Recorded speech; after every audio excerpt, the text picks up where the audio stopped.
লিল্লাহি মুলকুস সামাওয়াতি ওয়াল আরদ, আসমান এবং জমিনের রাজত্ব আল্লাহর। আপনারা বলেন আসমান জমিনের রাজত্ব কার? ইয়াখলুকু মা ইয়াশা, আমার আল্লাহ যা ইচ্ছা তাই সৃষ্টি করেন। আল্লাহ যা চায়, ইয়াহাবু লিমান ইয়াশাউ ইনাসা, আল্লাহ যাকে চায় কন্যা সন্তান দেয়। ওয়া ইয়াহাবু লিমান ইয়াশাউ যুকুর, আমার আল্লাহ যাকে চায় পুত্র সন্তান দেয়।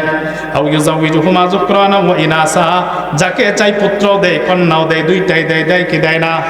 ওয়া ইয়াজআলু মান ইয়াশাউ আকিমা, আমার আল্লাহ যার বেলা ইচ্ছা করে কোনোটাই দেয় না, নিঃসন্তান বন্দা বানায়া দেয়। দেয় কি দেয় না? এবার আপনাদের কাছে প্রশ্ন, কন্যা সন্তান দেওয়ার ক্ষমতা কার? পুত্র সন্তান দেওয়ার ক্ষমতা কার? উভয়টা দেওয়ার ক্ষমতা কার? সন্তান কোনোটা হয় না, সিদ্ধান্তটা কার? জুড়ে বলেন, সন্তান না হওয়া সিদ্ধান্তটা কার? নাকি আপনার স্ত্রীর? ক্ষমতা কি মহিলার নাকি আল্লাহর? ফয়সালাটা কি এই মহিলার মায়ের না আল্লাহর? আল্লাহর ফয়সালায় আপনার ছেলের বউয়ের বাচ্চা হয় না। এখন আপনি যদি ছেলেকে বলেন, কিরে 10 বছর বিয়ে করছস, তোর বউয়ের বাচ্চা হয় না, এই বউ রাখা যাবে না, তারায় দে, এমন বলে কি বলে না? এই যে বউ রাখা যাবে না, তারায় দে, এই কথাটা বললেন কার সিদ্ধান্তের বিরুদ্ধে? সবাই বলে না, কার সিদ্ধান্তের বিরুদ্ধে? আল্লাহর সিদ্ধান্তের বিরুদ্ধে কথা বললে কি মানুষ আর মুসলমান থাকে? তাহলে আপনি যদি আপনার ছেলেকে বলেন, আপনার স্ত্রী যদি আপনার ছেলেকে বলে তোর বউয়ের বাচ্চা হয় না, এই বউ তারায় দেয়, এই বউ চলবে না, সে তো আল্লাহর সিদ্ধান্তের বিরুদ্ধে চলে গেল, তার তো ঈমান থাকবার কথা। চিন্তা করছেন? অথচ আমাদের সমাজের মুসলমানরা এগুলো করে না। কত বড় অন্যায় জানে? সে যে আল্লাহর বিরুদ্ধে দাঁড়ায় গেছে, ঈমান হারা হয়ে যাচ্ছে, খবরও তো নাই তার। যাই হোক, সন্তান দেওয়ার মালিক কার? এর বিশ্বাস হয়? এবার যদি আপনি মনে করেন আমাদের বাবাও দিতে পারে, বাবার কাছে দরখাস্ত দিলেই পাওয়া যায়। আমি নিজের কানে শুনছি, শম্ভুগঞ্জে একটা দরবার শরীফ আছে, আপনারা কেউ ভক্ত থাকলে রাগ করি না, বুঝে যান কথাটা। সে ভালো না মন্দ সেটা বলছি না, যেটা চোখে দেখছি সেটা বলবো। আমি যখন ময়মনসিংহ শহরে ছিলাম, আসরের পরে আমি একদিন হাঁটতে হাঁটতে গেলাম, আমি যাই দেখি ওইখানে এক ব্যক্তি কবরের পাশে দাঁড়াইয়া বলে, দে বাবা দে। এই জন্য আমার আপনার নবী গুরুত্বের সাথে বলে গেছেন, মুসনাদে আহমদ হাদিসের কিতাব 22,075 নম্বর হাদিসের বর্ণনা। এই হাদিসে নবীজি 10টা নসিহত বলছেন, লম্বা, সবগুলো বলবো না। আর যদি ধৈর্য ধরে 2 মিনিটে শুধু অনুবাদটা শুনাইয়া দিই। সাহাবী মুআজ ইবনে জাবালের বর্ণনা। আন মুআজ ইবনে জাবালিন রাদিয়াল্লাহু তাআলা আনহু قال আওসানি রাসূলুল্লাহ সাল্লাল্লাহু আলাইহি ওয়াসাল্লাম বিআশারি কালিমাত। মুআজ ইবনে জাবাল রাদিয়াল্লাহু তাআলা আনহু বলেন, আল্লাহর নবী আমাকে 10টা নসিহত করেছেন। 1 নম্বর নবীজি বলেন, মুআজ লা তুশরিক বিল্লাহ, জীবনে কোনোদিন শিরকের গুনাহ করবা না। ওয়া ইন কুতিলতা আও হুররিকতা, তোমাকে যদি হত্যা করা হয় অথবা আগুনে পুড়িয়ে যদি ভস্ম করে দেওয়া হয়, ওরে মুআজ, নিজের জীবনটাকে তুমি এইভাবে বিলীন করে দিও, তথাপিও শিরকের গুনাহ করবা না, কারণ শিরকের গুনাহে লিপ্ত হলে তোমার ভবিষ্যৎ অন্ধকার, তোমাকে বাঁচানো যাবে না। 2 নম্বর নসিহত আল্লাহর নবী বলেন, লা তাউক্কান্না লিওয়ালিদাইক, হে মুআজ, জীবনে কোনোদিন মা বাবার অবাধ্য হইবা না।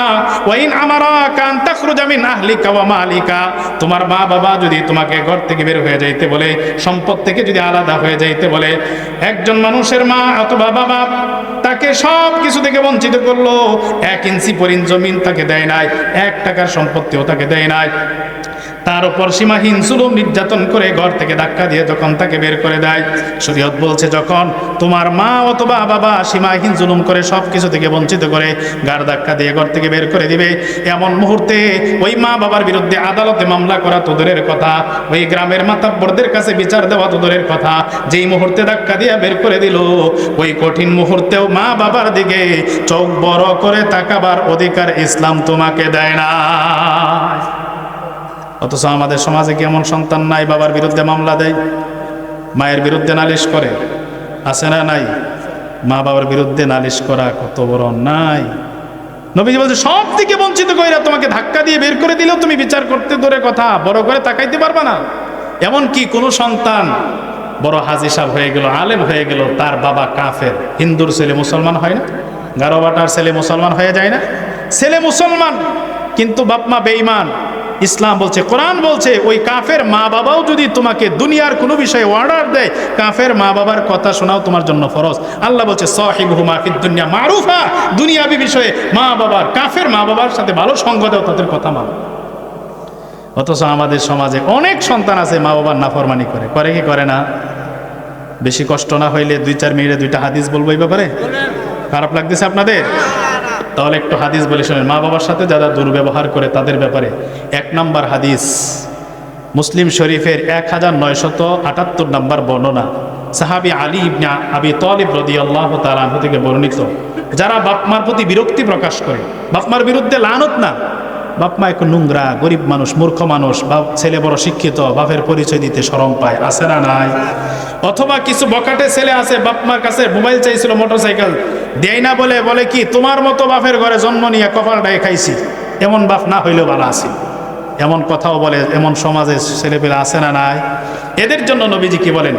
আনা আলী ইবনে আবি তালিব রাদিয়াল্লাহু তাআলা আনহু قال, আলী ইবনে আবি তালিব রাদিয়াল্লাহু তাআলা আনহু বলেন, ক্বালা রাসূলুল্লাহ সাল্লাল্লাহু আলাইহি ওয়াসাল্লাম, আল্লাহর নবী বলেছেন, লাআনাল্লাহ মান যাবাহা লিগাইরিল্লাহ, যেই মানুষটা আল্লাহ ছাড়া অন্যের নামে পশু জবাই করে, গরু ছাগল হাঁস মুরগি জবাই করার সময় আল্লাহর নাম বাদ দিয়া পীর বাবার নাম নেয়, অথবা আল্লাহর নামও বলে, গাউসে পাকের নামও বলে, নবীজি বলেন যেই মানুষটা আল্লাহর নামের সাথে অন্যের নাম জড়িয়ে দিল, এই মানুষটার উপর আমার আল্লাহর লানত বর্ষিত হয়। 2 নম্বর, লাআনাল্লাহ মান আওয়া মুহদিসা, যে মানুষটা কোনো বেদা থেকে আশ্রয় দেয়, ওই মানুষটার উপর আল্লাহর লানত বর্ষিত হয়। 3 নম্বর, লাআনাল্লাহ মান লাআনা ওয়ালিদাই, যেই সন্তান মা বাবাকে লানত করে, মা বাবার প্রতি বিরক্তি প্রকাশ করে, এই সন্তানের উপর আমার আল্লাহর লানত আর গজব নাজিল হয়।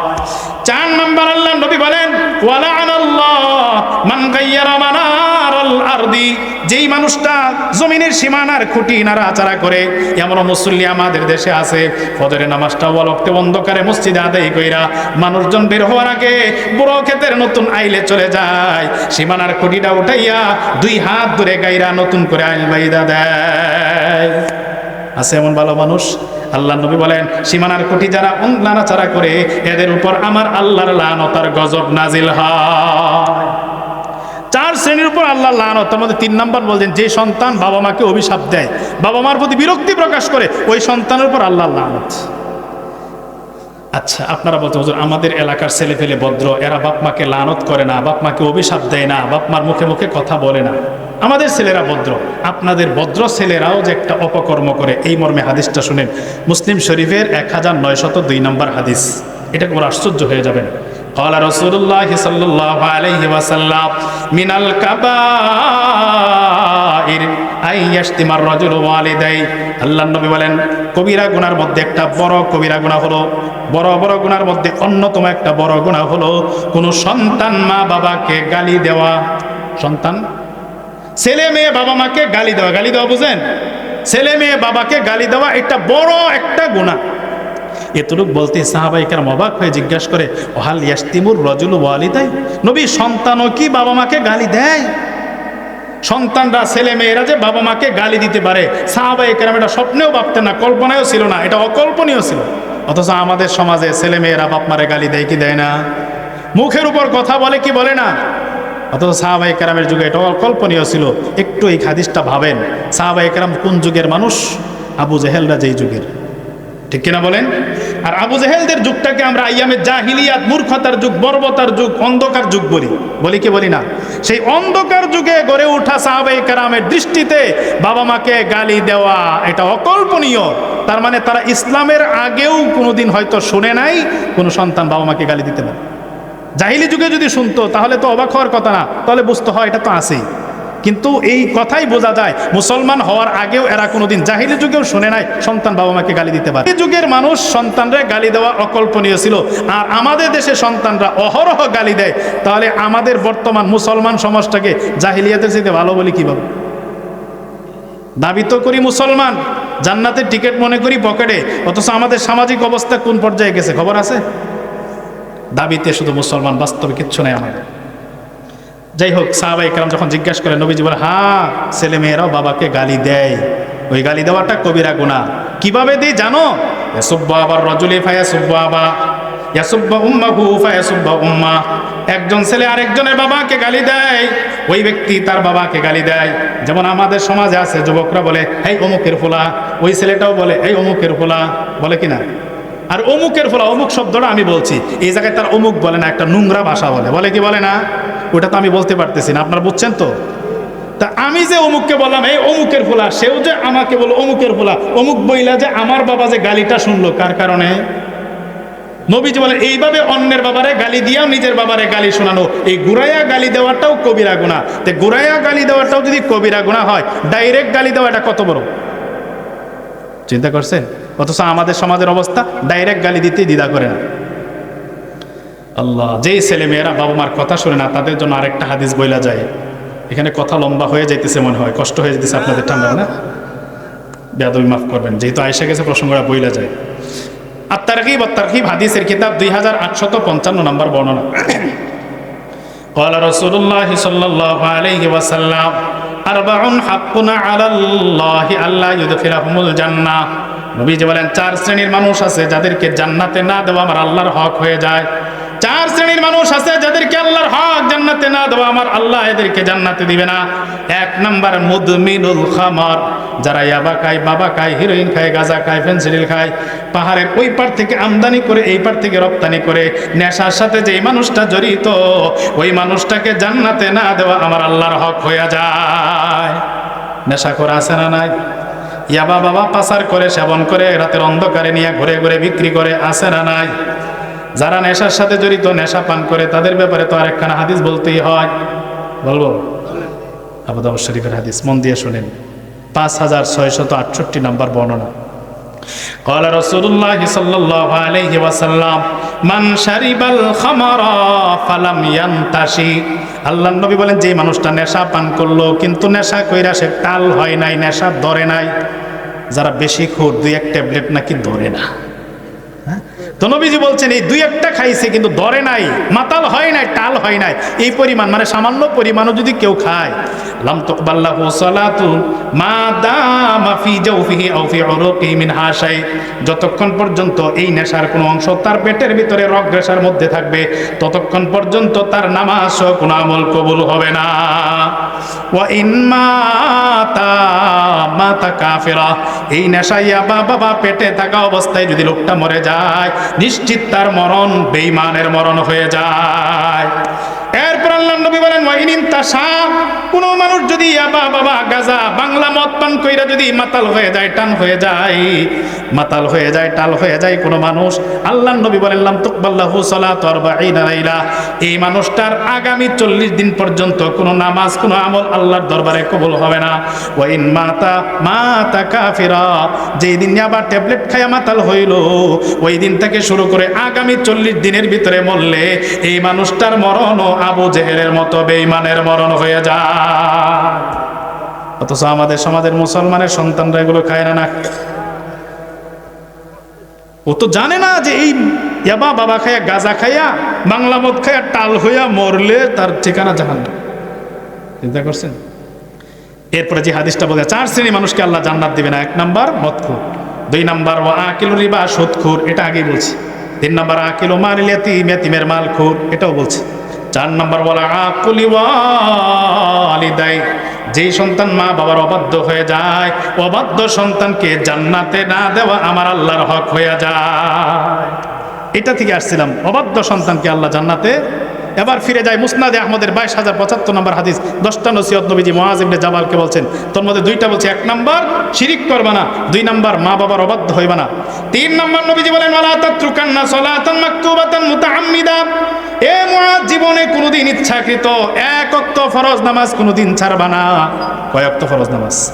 1 ওয়াক্ত ফরজ নামাজ কোনোদিন ইচ্ছা করে ছাড়বা না।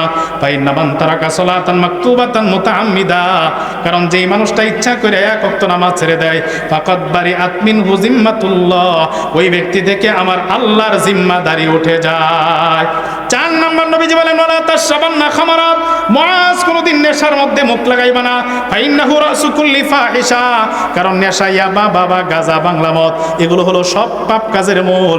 মানুষ যখন নেশা পান করে তার জন্য সকল পাপের দরজা খুলে যায়। 5 নম্বর আল্লাহর নবী বলেন ইয়াকা ওয়াল মাসিয়া, এ মুআজ সকল প্রকার অন্যায় থেকে, পাপ থেকে নিজেকে বাঁচিয়ে রাখো। ফাইন্না বিল মাসিয়াতি হাল্লা সাখাতুল্লাহ, মানুষ যখন পাপ কাজে লিপ্ত হয়ে যায় ওই মানুষটার জন্য আল্লাহর আযাব বৈধ হয়ে যায়। 6 নম্বরে আল্লাহর নবী বলেন ইয়াকা ওয়াল ফিরার মিনাজ যাহাব, জিহাদের ময়দান থেকে পলায়ন করা থেকে বেঁচে থাকো। সত্যের জিহাদ যদি লাগে সেখান থেকে কোনোদিন ভাগবা না, পালায়া পড়বা না। ওয়াইন হালাকান নাস, যদিও জিহাদের ময়দানে সব মানুষ শহীদ হয়ে যায়। 7 নম্বরে আল্লাহর নবী বলেন ওয়াইদা আসাবান নাস মাউতান ওয়া আনতা ফীহিম ফাসবুত, তুমি যদি এমন এলাকার মধ্যে থাকো যে এলাকার ভিতরে মহামারী লাগছে, মহামারী কবলিত অঞ্চলের মানুষ হইলে মহামারী থেকে পলায়ন করবা না। করোনা ভাইরাস শুরু হয়ে গেছে এলাকায়, তুমি এলাকা ছাড়বা না। কারণ তুমি যদি এলাকা ছেড়ে অন্যত্র চলে যাও তোমারও আকীদা নষ্ট হবে, যেখানে যাইবা তাদের আকীদা নষ্ট হয়ে যাবে। আল্লাহর নবী বলেন ওই মহামারী কবলিত অঞ্চলের ভিতরে তুমি ভাগবা না, ফাসবুত, সেখানেই তুমি অটল থেকে যাও। 8 নম্বর আল্লাহর নবী বলেন আনফিকা আলা ইয়ালিকা মিন তৌলিক, তোমার সাধ্যমতো পরিবারের সদস্যদের জন্য খরচ করো, কৃপণতা করবা না। 9 নম্বরে আল্লাহর নবী বলেন লা তারফা আনহুম আসাকা আদাবা, পরিবারের সদস্যদের উপর থেকে শাসনের লাঠি কোনোদিন সরায় নিবা। তুমি যদি পরিবারের প্রধান হও, তুমি যদি বাবা হও, তোমার ছেলেটা রাত 12টা বাজে কোথা থেকে আসলো, দরজায় আওয়াজ দেওয়ার সঙ্গে সঙ্গে তোমার দায়িত্ব হলো কিরে বেটা এত রাত্রে কোথায় থেকে আসলে, কোথায় ছিলে, এ কথা জিজ্ঞেস করা তোমার দায়িত্ব। তোমার ঘরের ভিতরে একটা শাসনের লাঠি জ্বলবে, এটা রাখা তোমার কর্তব্য।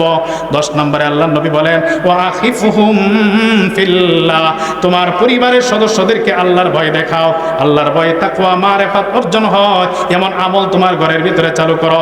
কোরআনের তালিম শুরু করো, হাদিসের তালিম শুরু করো, যে তালিমের মাধ্যমে তোমার স্ত্রী, তোমার ছেলে মেয়ের ভিতরে আল্লাহর ভয় সৃষ্টি হবে।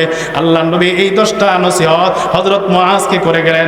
আপনারা বলেন এগুলা শুধু হযরত মুআজের জন্য না আমাদের জন্য? তাহলে আমরাও এগুলো মানতে রাজি আছি তো? তাহলে এখানে 1 নম্বরে বললেন শিরিক ভয়াবহ গুনাহ, জীবন গেলেও শিরিক করবা না। শিরিকের ভয়াবহতা সম্পর্কে মোটামুটি অনেক সময় কথা বলছি। হুজুর বুঝলাম শিরিক, কিন্তু আমরা তো শিরিক করি না, মূর্তি পূজা তো আমরা করি না। এই প্রশ্ন থাকতে পারে, শুরুতেই বলছিলাম এই প্রশ্ন আপনার ভিতর থাকলে আপনার জন্য আর 2-4টা কথা বলে শেষ করে দিই। 3টা গুনাহ নিয়ে আলোচনা করার কথা ছিল, একটাই অনেক সময় গিয়েছে, এজন্য আর ওইটি শুরু করবো না। শুনেন, আমাদের সমাজে মুসলমানরাও শিরিকের গুনাহ করে এরকম কয়েকটা সূরত আমরা যারা এখানে আছি আমাদের মধ্যেও থাকতে পারে। রাগ করবেন না, একটু ঠান্ডা মাথায় বুঝে যাবেন। আমি তো আমার বাপদাদার কিস্সা বলবো না, নবীর হাদিস আল্লাহর কোরআন থেকে বলবো। আপনি বালিশের সাথে মাথাটা লাগাইয়া ভাইবেন যে হুজুর সত্য বলো না মিথ্যা বললো, যদি সত্য বলে তাহলে আমি মানবো না কেন? এভাবে নিজেকে বিবেককে প্রশ্ন করবেন। আমাদের সমাজে প্রচলিত শিরিকের মধ্যে অন্যতম একটা শিরিক, যার একেবারে রমরমা মৌসুম এখন বর্তমানে রজব মাস। সিদ্দুর রিহাল ইলা আউলিয়া ইল্লাহি লিয়াতলুবা মিনহু শাইআ, কোনো ওলি আল্লাহর দরবারে মাজার শরীফে কোনো কিছু চাওয়ার জন্য, পাওয়ার জন্য, মনের আশা পূরণের জন্য যাওয়া আছে না নাই? এই যে এখন দেখবেন খালি গাড়ির উপর মাইক লাগাইয়া লাল নিশান টানাইয়া বাজাইতে বাজাইতে খালি দক্ষিণ দিকে যায়। আপনাদের এলাকায় আছে কিনা জানি না, আমাদের এলাকায় দেখছি মহিলারা মুরগ পালে, মদনফরের উরস আইলে মুরগ বিক্রি করে, দাম বেশি হয়। শুনছেন? হ্যাঁ, ওখানে যাই কেন? মনের আশা পূরণ হয়। কেমন পূরণ হয় জানেন? এক বেচারা বিয়ে করছে 10 বছর, সন্তানের মুখ দেখতে পারে না, মনটা খারাপ বসে আছে। তার বন্ধু আয়সা বলে দোস্ত কি ব্যাপার, মনটা খারাপ কেন? বুঝিস না তোরা ছেলে মেয়ে হাতে দইরা স্কুলে নিয়ে যাস, আমি এখনো সন্তানের মুখ দেখতে পারলাম না, মনটা ভালো থাকে কিভাবে? আরে দোস্ত এটা নিয়ে আবার টেনশন করতে হয় নাকি? আমাদের একজন পীর সাহেব আছে, বাবা আছে, আগামী 2 সপ্তাহ পরে বাবার দরবারে উরুস মুবারক শুরু হবে, আমাদের এলাকা থেকে কাফেলা যাবে, তুই আমাদের সাথে চল, বাবার দরবারে একটু দরখাস্ত দিয়ায়, দেখবি আগামী 1 বছরের মাথায় তুইও বাবা হয়ে যাবে। আছে না নাই? যেই বেচারা সন্তানের মুখ দেখতে পারে না 10 বছর, এর মনে কত কষ্ট। যখন এই সোজা অফার পাইছে মহা খুশি, ঠিক আছে দোস্ত কয় টাকা লাগবে নিয়ে যায় এখনই, খুশিতে চলে গেল। আচ্ছা আপনারা বলেন তো সন্তান দেওয়ার মালিক কে? হ্যাঁ, আল্লাহ। বিশ্বাস হয়? সব বিশ্বাস হয়? তাহলে এবার শুনেন, আল্লাহ দেওয়ার মালিক, এটা তো আপনারা মুখে মুখে বললেন, প্রমাণটা শুনেন আর একটা মজার কথা শুনে যান। সূরাতুশ শুআরার 49 এবং 50 নম্বর আয়াতে আল্লাহ বলেন, লিল্লাহি মুলকুস সামাওয়াতি ওয়াল আরদ, আসমান এবং জমিনের রাজত্ব আল্লাহর। আপনারা বলেন আসমান জমিনের রাজত্ব কার? ইয়াখলুকু মা ইয়াশা, আমার আল্লাহ যা ইচ্ছা তাই সৃষ্টি করেন। আল্লাহ যা চায়, ইয়াহাবু লিমান ইয়াশাউ ইনাসা, আল্লাহ যাকে চায় কন্যা সন্তান দেয়। ওয়া ইয়াহাবু লিমান ইয়াশাউ যুকুর, আমার আল্লাহ যাকে চায় পুত্র সন্তান দেয়। আও ইউযাউযুহুমা যুকরানা ওয়া ইনাসা, যাকে চায় পুত্র দেয় কন্যাও দেয়, দুইটাই দেয়, দেয় কি দেয় না? ওয়া ইয়াজআলু মান ইয়াশাউ আকিমা, আমার আল্লাহ যার বেলা ইচ্ছা করে কোনোটাই দেয় না, নিঃসন্তান বন্দা বানায়া দেয়, দেয় কি দেয় না? এবার আপনাদের কাছে প্রশ্ন, কন্যা সন্তান দেওয়ার ক্ষমতা কার? পুত্র সন্তান দেওয়ার ক্ষমতা কার? উভয়টা দেওয়ার ক্ষমতা কার? সন্তান কোনোটা হয় না, সিদ্ধান্তটা কার? জুড়ে বলেন, সন্তান না হওয়া সিদ্ধান্তটা কার? নাকি আপনার স্ত্রীর? ক্ষমতা কি মহিলার নাকি আল্লাহর? ফয়সালাটা কি এই মহিলার মায়ের না আল্লাহর? আল্লাহর ফয়সালায় আপনার ছেলের বউয়ের বাচ্চা হয় না। এখন আপনি যদি ছেলেকে বলেন, কিরে 10 বছর বিয়ে করছস, তোর বউয়ের বাচ্চা হয় না, এই বউ রাখা যাবে না, তারায় দে, এমন বলে কি বলে না? এই যে বউ রাখা যাবে না তারায় দে, এই কথাটা বললেন কার সিদ্ধান্তের বিরুদ্ধে? সবাই বলে না কার সিদ্ধান্তের বিরুদ্ধে? আল্লাহর সিদ্ধান্তের বিরুদ্ধে কথা বললে কি মানুষ আর মুসলমান থাকে? তাহলে আপনি যদি আপনার ছেলেকে বলেন, আপনার স্ত্রী যদি আপনার ছেলেকে বলে তোর বউয়ের বাচ্চা হয় না, এই বউ তারায় দে, এই বউ চলবে না, সে তো আল্লাহর সিদ্ধান্তের বিরুদ্ধে চলে গেল, তার তো ঈমান থাকবার কথা। চিন্তা করছেন? অথচ আমাদের সমাজের মুসলমানরা এগুলো করে না। কত বড় অন্যায় জানে? সে যে আল্লাহর বিরুদ্ধে দাঁড়ায় গেছে, ঈমান হারা হয়ে যাচ্ছে, খবরও তো নাই তার। যাই হোক, সন্তান দেওয়ার মালিক কার? এর বিশ্বাস হয়? এবার যদি আপনি মনে করেন আমাদের বাবাও দিতে পারে, বাবার কাছে দরখাস্ত দিলেই পাওয়া যায়। আমি নিজের কানে শুনছি, শম্ভুগঞ্জে একটা দরবার শরীফ আছে, আপনারা কেউ ভক্ত থাকলে রাগ করি না, বুঝে যান কথাটা। সে ভালো না মন্দ সেটা বলছি না, যেটা চোখে দেখছি সেটা বলবো। আমি যখন ময়মনসিংহ শহরে ছিলাম, আসরের পরে আমি একদিন হাঁটতে হাঁটতে গেলাম, আমি যাই দেখি ওইখানে এক ব্যক্তি কবরের পাশে দাঁড়াইয়া বলে, দে বাবা দে। কার কাছে চায়? দেওয়ার ক্ষমতা কার? এই আসল পীর মারা গেছে, পীরের ফুলা একটা বেরোইতেছে, মুড়িদে যাইয়া দেখি একবার সামনে, একবার সেজদায় পড়ে গেল বাবার সামনে। যদি হক্কানি বেরোতো লাথি মারি উঠে দেয়, আল্লাহ ছাড়া করে সেজদা দেওয়া যায় না, বলতো কিনা? দেখলাম মাথায় আর পিঠে হাত বলে, আরে বাবা উঠো উঠো, সান্ত্বনা দিয়ে কি সুন্দর আদর করে উঠাইল, কারণ পকেট বাড়ি হয়তো আসছে। এইভাবে যদি কেউ করে তার ঈমানটা চলে যাবে। সূরা ইউনূসের 18 নম্বর আয়াত আল্লাহ বলেন, ওয়ায়াবুদুনা মিন দুনিল্লাহি মা লা ইয়াদুররুহুম ওয়া লা ইয়ানফাউহুম, তারা আল্লাহকে ছেড়ে এমন এমন দেবতার, এমন এমন ব্যক্তি আর মানুষের বস্তুর পূজা করে যারা তাদের কোনো ক্ষতিও করতে পারে না, উপকারও করতে পারে। ফিরে কোনো উপকার করতে পারে? কোনো ব্যক্তি পারে? কোনো নেতাই পারে? এদের পিছনে পূজা করলে চাইলে ঈমান থাকবে? আরেকটা শুনে, হুজুর আমরা ভালো মানুষ এগুলা করি না, আপনারা যেটা করেন এর শুনেন। আল হিলফু বিগাইরিল্লাহ, আল্লাহ ছাড়া অন্যের নামে কসম করা। আল্লাহ ছাড়া কসম বুঝেন? আমরা অনেক সময় কথার গুরুত্ব বোঝাইবার জন্য বলি আল্লাহর কসম করে কইলাম, বলি কি বলি না? এটা কসম, বাংলায় বলে শপথ, আরবিতে কসম। এই কসম শপথ হবে একমাত্র আল্লাহর নামে। কার নামে? আল্লাহ ছাড়া কারো নামে যদি কসম করে, তাহলে যেই বস্তু বা ব্যক্তির নামে কসম করলো, ওই ব্যক্তি বা বস্তুকে আল্লাহ সমান সমান বানায় দেওয়ার কারণে এটাও শিরিকের গুনাহ করে। মুসলিম শরীফের হাদিস 6108 নম্বর বর্ণনা, ক্বালা রাসূলুল্লাহ সাল্লাল্লাহু আলাইহি ওয়াসাল্লাম, আলা ইন্নাল্লাহা ইয়ানহাকুম আন তাহলিফু বিআবাইকুম, ও সাহাবীরা, আল্লাহ তাআলা তোমাদেরকে নিষেধ করেছে বাপ দাদার নামে কসম করতে। ফামান কানা হালিফান ফালইহলিফ বিল্লাহ, কেউ যদি কসম করতে যায় সেজন্য আল্লাহর নামে কসম করে। কার নামে? বাপ দাদার নামে কসম করা চলবে না। অথচ আমাদের সমাজে বাপ দাদার নামে কসম করার প্রচলন আছে। বলবো মা বোনদের মধ্যে বেশি দেখবেন, একটা কথা একবার বলছে কেউ মানে না, আরেকবার বলছে বিশ্বাস করে না, তখন কি বলে, মানুষ না বিশ্বাস করছে না, আমার মরা বাপের কসম করে করি, বলে না, আমার ছেলেটার মাথায় হাত দিয়ে কিরা কাইটা কইলাম। এইভাবে যে করলো শিরিকের গুনাহ করলো, ঈমান হারা। আরেকটা শুনেন, এটা বলে শেষ, তাসদিকুল আররাফিন, গণক বিশ্বাস করা। কি বিশ্বাস? আগে দেখছেন, আমি দেখছি ছোটবেলায় বাড়ি বাড়ি যাইতো, সিরা একটা ব্যাগ কাঁধে নিয়া হাত দেখে বলে দিত, হাতের রেখা দেখা তুই জীবনে 3টা বিয়ে করবে, এই মাসে তোর 4টা অ্যাক্সিডেন্ট আছে, তোর বাড়ির পিছনে অকল্যাণ আছে, সামনের দিকে 4টা ভালো আছে, এ জাতীয় কথা বইয়া মানুষদেরকে ভয় দেখাইয়া চাউল নিয়ে যাইত। এখন শহর অঞ্চলে এরা ফ্লাইওভারের নিচে, রেল স্টেশনে ফুটওভারের নিচে বসে সেরা ব্যাগ নিয়া এ জাতীয় আজগুবি কথা বইলা মানুষের ভিতরে ভয় ঢুকাইয়া 10 টাকা দিয়া ভাগ্য বদলের তাবিজ বিক্রি করে। হ্যাঁ, এই যে ভাগ্য বদলের তাবিজ বেছে, ওরে দইরা জুতানো দরকার ছিল না, তুই ভাগ্য বদলের তাবিজ বেছো 10 টাকা দিয়া, তোর নিজের ভাগ্যটা পাল্টাস না কে লাগে, সিরা ব্যাগ নিয়ে মাটি নিচে বসে রেছসকে। কিন্তু বাঙালি এত মাতাল, বাঙালি তো সুজাফত খুঁজে, মনে করে আরে 10টা টাকাই তো দিয়া দেই না, যদি লাইগা যায় 10টা টাকাই তো যদি লাইগা যা, তুই তো প্রেসিডেন্ট হয়ে যাবে, এই জন্য দিয়া দেয়।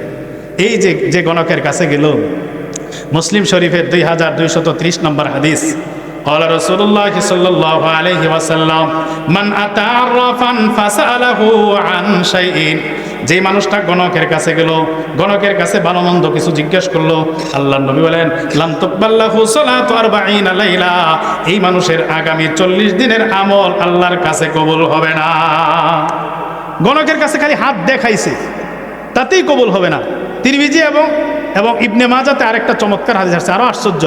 قال رسول الله صلى الله عليه وسلم من أتى كاهنا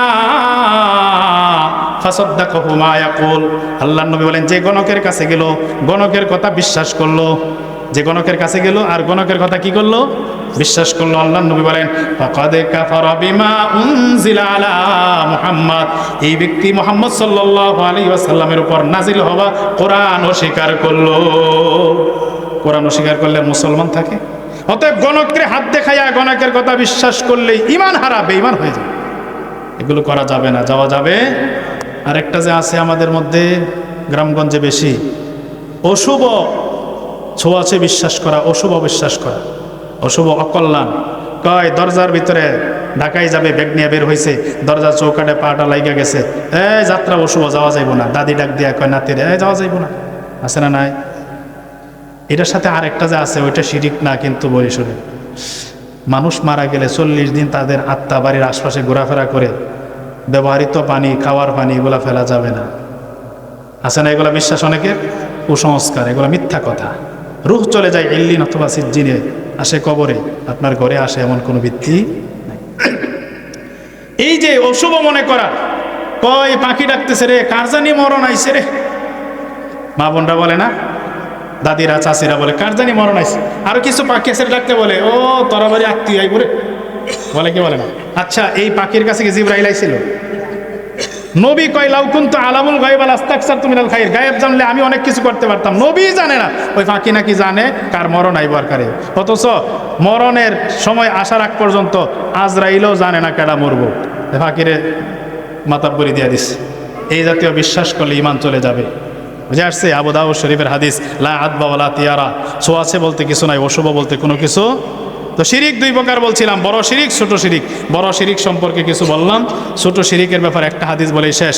ক্বালা রাসূলুল্লাহ সাল্লাল্লাহু আলাইহি ওয়াসাল্লাম ইন্না আখওয়াফু মা আখাফু আলাইকুম আশ-শিরকাল আসগর, নবীজি বলেন ও সাহাবীরা, তোমাদের ব্যাপারে আমার সবচেয়ে বড় ভয় হলো আশ-শিরকুল আসগর, ছোট শিরিক। ক্বালু আমা আশ-শিরকুল আসগর ইয়া রাসূলুল্লাহ, সাহাবীরা বললেন নবী ছোট শিরিক আবার কোনটা?